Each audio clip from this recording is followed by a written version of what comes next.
Radio City 91.1 FM నేను మీ Siddhu welcome to yet another episode of Radio City Wrong Story. అటు Hollywood, Bollywood, Kollywood, Tollywood ఏ వుడ్ని differentiate చేయకుండా అన్ని వుడ్ల సినిమాల స్టోరీలను తీసుకుని వాటికి క్రేజీ ట్విస్ట్లు ఇస్తూ నీకు ఎండ్లెస్ ఎంటర్టైన్మెంట్ ఇచ్చుడే నా పని. అట్లా ఈ రోజు మనం మాట్లాడుతున్నది జీవితంలో రకరకాల బిరుదులు తీసుకుని ఫేమస్ అవ్వచ్చు. యాక్టర్గా, ఇన్ఫ్లుయెన్సర్గా, మోడల్గా, ఎస్పెషలీ హైదరాబాద్ మోడల్ అట్లా కూడా కావచ్చు. కానీ అన్న మాత్రం డిఫరెంట్ పాత్ తీసుకుంటాడు ఫేమస్ అవడానికే.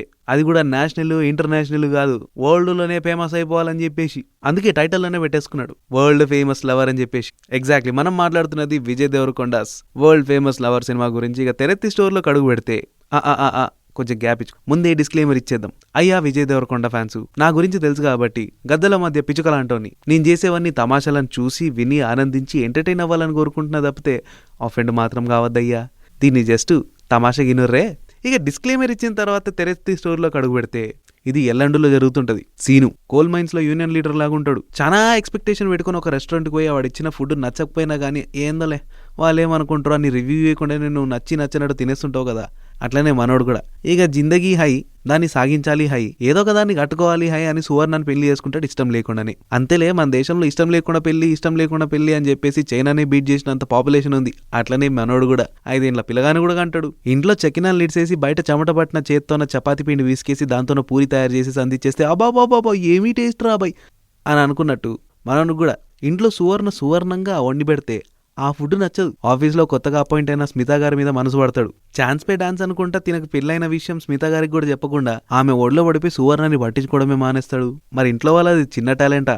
కూర వాసన చూసి చికెన్ ఉడికిందా లేదా అని చెప్పేవాళ్ళు సీను బయట అఫేర్ పెట్టుకున్నాడా లేదా అనే అనుమానం రాకుండా ఉంటుందా? అదే జరుగుతుంది. వంటింట్లో మాడిపోయిన వంట మొగుడు పిల్లల మధ్య జరిగే పెంట ఎంత గెలిగితే అంత పెంట అయిపోతుంది అని చెప్పేసి వదిలేస్తుంది. ఏందలే నేనే తప్పుగా అనుకుంటున్నానేమో అని ఇగ్నోర్ చేసుకుంటా. ఎంత మనం ఢిల్లీలో బతికేసినా కానీ రియాలిటీకి వచ్చిన తర్వాత సొల్లులో అయితే దొరకదు కదా. This is for Gen Z kids అయితే. సువర్ణ లైఫ్ లో కూడా అదే ఉంటది. ఎంత కాదనుకున్నా కానీ మొగుడు అఫేర్ పెట్టుకున్న విషయం వాస్తవం. పువ్వులో పండులా, ఆకులో క్లోరోఫిల్లా, చింతలో పులుపులా, గారెల్లో చిల్లులా నాలో కూడా ఒక జీవితం దాగుంది. దాన్ని నేను ఫోన్ కవర్లో పెట్టిన 10 రూపాయల నోట్లాగా ఎప్పుడూ వాడతలేను. నేను కూడా బతకాలి, మంచిగా బతకాలి. లగేస్ ఇంత నాకొచ్చిందేంది అని మంచిగా చదువుకుని టాపర్ అవుతుంది. మామూలు టాపర్ కాదు, డిస్ట్రిక్ట్ టాపర్ అవుతుంది. ఈ విషయం న్యూస్లో రావడం, దాంతోపాటు ఆమె భర్త పిల్లల గురించి ఇన్ఫర్మేషన్ రావడం, దీని కాస్త స్మిత గారు చదవడం. ఇన్ని రోజులు నేను ఈ సీను గాని బొగ్గు గనుల్లో మసిగట్టుకుపోయిన గ్రీన్ ఫ్లాగ్ అనుకున్నా. కాదా రెడ్ ఫ్లాగ్ అయ్యాడు. నేనా మోసపోయింది. చాకీలా కనిపించే పూకి అనుకున్నా కానీ నాకు ఎన్నుపోటు పొడిచే చాకు అనుకోలేదు. ఇంత తక్షణమే బ్రేకప్ చేసుకోవాలని కన్ఫ్రంట్ చేసి వాడిని తిట్టేసి ఇంటికి తోలుతుంది. ఇంటికి వచ్చి చూస్తే పెండ్లమేమో ఒక కొత్త యాంగిల్ చూపిస్తుంది. Modern dress, modern attire, modern looks. తుమ్ క్యారే మియా, ఈ రోజు నుంచి నేను జిందగీ జియా పొరా కుయ్యా అని టైమింగ్కి రైమింగ్కి సంబంధం లేకుండా మనం అవమానం చేసేస్తే మనోడేమో రియలైజ్ అవుతాడు. అప్పుడు ఫ్యామిలీ విలువ, జిందగీ విలువ ఇవన్నీ తెలుసుకుని బతుకుతుంటాడు. కట్ చేస్తే రెండో కథ. ఉదయ్ ఒక రేడియో స్టేషన్లో పనిచేస్తుంటాడు. పారాషూటింగ్ అంటే చాలా ఇష్టం. తనకి ఇష్టమైన విషయం ఇంకొకటి ఉంటుంది. తన పక్కింటమ్మ ఇజా పైలట్ తన బర్త్డేకి స్పెషల్గా తనకేమైనా మెమొరబుల్గా చేయాలని చెప్పేసి ఆ పిల్లని పిలుచుకొని ఒక మంచి రైడ్కి వెళ్తాడు. అమ్మ రైడా ప్రొవైడా అని నిబ్బాయేషాలు వేయడంతో అట్లా స్కిడ్ అయి కింద పడిపోయి ఇజా కళ్ళు పోయేటట్టు చేస్తాడు. 6 నెలల తర్వాత ఆ అమ్మాయికి కంపాటబుల్ ఐ డోనర్ కూడా దొరుకుతారు. ఇక్కడ ఎగ్జాక్ట్లీ 2018, 19, 20 మనల్ని హాంట్ చేసిన కొన్ని రొత్త టిక్ టాక్ రీల్స్ లో ఒకటైన ఐ డొనేషన్ రీల్ వస్తుంది. ఇక్కడ డొనేట్ చేసింది ఎవరో కాదు, మన ఉదయే. కథ ఇక్కడ ఎండ్ అవుతుంది. ఇక్కడే రేడియో సిటీ రాంగ్ స్టోరీకి ట్విస్ట్ ఇస్తే రైటర్ అయిన గౌతమ్ జైల్లో ఉన్నాడు. ఈ గౌతమ్ ఎవరు? ఇది తెలుసుకోవాలంటే గౌతమ్ యొక్క కథను తెలుసుకోవాలి. ఈనేటోళ్ళు 20 మంది ఉంటే హరికథల వెంకటయ్య ఇంత పేద చెప్పిండంట. అట్లనే ఓటీపీ చెప్పి రైడ్ స్టార్ట్ చేసే నీకు బైక్ పార్ట్నర్ నుంచి, పాన్ డబ్బాలో పరిచయమైన పేరాయ నుంచి, ఫుడ్ జాయింట్లో పరిచయమైన ఫయాజ్ నుంచి ప్రతి ఒక్కరి దగ్గర ఒక కథ ఉంటుంది. అట్లనే మన గౌతమ్ దగ్గర కూడా ఒక కథ ఉంటుంది. నుంచి జైలకేంచి తన దగ్గర ఒక అద్భుతమైన కథ ఉందని చెప్పుకుంటూ వస్తాడు, తన జీవిత కథ. ఆ కథే యామిని గౌతమ్ల కథ. మారే కాలంతో పాటు మారే పద్ధతులు. లివ్ ఇన్ రిలేషన్షిప్లో ఉంటారు వీళ్ళిద్దరు. మనోడివి పెద్ద కళలు, ఫైటరో పెయింటరో వెయిటరో లాగా కాకుండా రిచ్గా రైటర్ అయిపోద్దామని ఫిక్స్ అయి ఉంటాడు.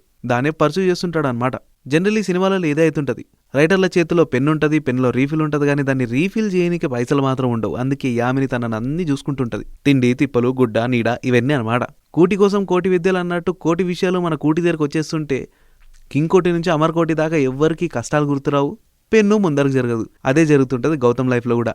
వీడు బర్గర్ తిని బబ్బుంటున్నాడు కానీ బుర్ర పెట్టి రాయట్లేదు కదా అని చెప్పి వాని మీద ఇంట్రెస్ట్ లేక యామిని గౌతమ్తోనే బ్రేకప్ చేసుకుంటది. పెరట్లో పెంట, ఒంట్లో మంట పుట్టకపోతే పనులు కావు కదా. అట్లనే గౌతమ్ లైఫ్ లో కూడా ఈ బ్రేకప్ అనే మంటతోన కొత్తగా రాయనికే స్టార్ట్ చేస్తాడు ఒక మంచి కథ.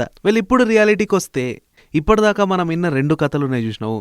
అందులో అటు అందులో అక్కడ స్మితను చనిపోయింటది, ఇక్కడ ఇజాను చనిపోయింటది. వీళ్ళిద్దరి చావుకి కారణం అంతు తెలియకుండా ఉంది. కానీ కామన్ ఫ్యాక్టర్ తిను రాసిన కథలలో క్యారెక్టర్స్ రియల్ లైఫ్ లో అటు ప్యారిస్ లో ఇటు ఎల్లాండులో ఉండడం. పోలీస్ ఇన్వెస్టిగేషన్ లో తెలిసింది ఏంటంటే ఈ కథలో ఉన్న క్యారెక్టర్స్ రియల్ లైఫ్ లో ఎందుకున్నారు, వాళ్ళ రియల్ లైఫ్ క్యారెక్టర్సే వీడ కథలుగా రాసిండా లేదా కథల్లో ఉన్న వాళ్ళే రియల్ గా వచ్చిర్రా, ఏంది సంగతి అని తెలుసుకోనికి ఈ మర్డర్ కి వీనికి ఏమైనా సంబంధం ఉందా అని చెప్పి అరెస్ట్ చేసి కూర్చోబెట్టింటారు. ఎస్, నిజంగానే వాళ్ళిద్దరి చావుకి కారణం గౌతమే అంటాడు. ఈ కథ అసలుకి వరల్డ్ ఫేమస్ లవర్ది కాదు, world famous psychopath. Real life లో నుంచి క్యారెక్టర్స్ తీసుకుని వాళ్ళ లైఫ్ ని స్టడీ చేసేసి దాన్ని బుక్ లో పెట్టేసి తనకి కావాల్సినట్టు క్లైమాక్స్ ఎట్లా మారుతుందో అట్లా వాళ్ళ లైఫ్ని ఎండ్ చేస్తుంటాడు. ఈ మిస్టరీనంతా ఛేదించేది ఇంటెలిజెన్స్ ఆఫీసర్ కల్నాయక్. గౌతమ్ జైల్లో అన్యాయాలన్నీ కంచెకి. ఇది అల్టి రేడియో సిటీ రాంగ్ స్టోరీ. మళ్ళీ రేపు ఇంకొక క్రేజీ స్టోరీతో ముందుకు వస్తే అప్పటిదాకా స్టే ట్యూన్డ్.